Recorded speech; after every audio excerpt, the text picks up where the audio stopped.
The number one question I get when people find out that I work for the Educational Opportunity Program is, how do I find out if I'm eligible or not? And most times I tell people just apply and see what happens. But for the sake of this video, I'm going to share some tips and some tools to help you understand eligibility for our program. So the first thing is you need to be academically eligible for the program. So that means take a look at all of the 55 schools that has an EOP program and see where your GPA lies. You may be eligible for a school academically from like New Paltz or Oswego, or you might be eligible to go to Binghamton and Stonybrook. There's also options to start at a community college and then transfer to a larger school when you're ready. There are many options on identifying academic eligibility for EOP. The next thing you need to do is to find out if you're eligible financially for the program. So EOP was built on the premise that we will be working with low-income students and families to help them make it to graduation. So our student success model really works with low-income first-generation college students who need a little bit more help in terms of support.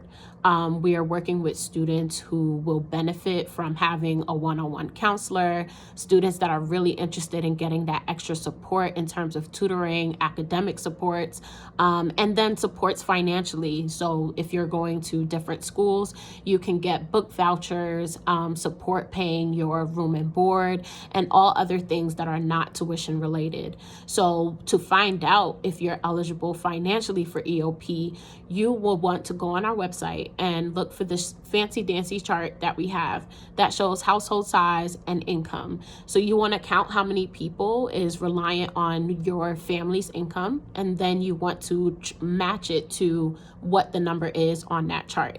If you fall below or at that number, you are eligible for EOP and should be putting in your application. Another big piece of information that I think would be remiss of me to not talk about is the issues that students are having with FAFSA right now.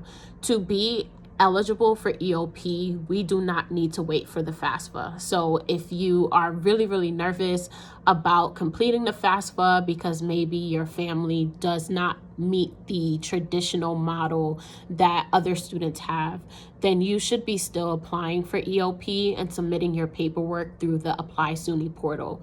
That way you are still being considered for EOP without having to wait for your FAFSA to make it through. Definitely complete your FAFSA when it's available, and if you are deemed eligible for EOP, you will get hands-on support to get that done as well. Finally, don't stress yourself out.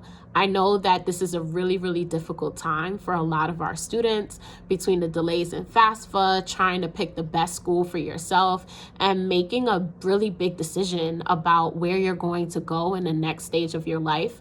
I think it's important that you take your time, don't rush your decision, really go for an institution that feels good to you, and know that if you are an EOP and choose to be a part of our program, we will take making the right decision very seriously, and we will work with you. And we are very excited to see your journey, whether it's with one program or the other.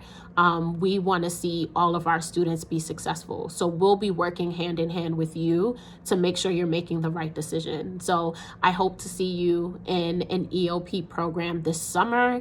And if you have any questions, make sure that you're going to suny.edu/EOP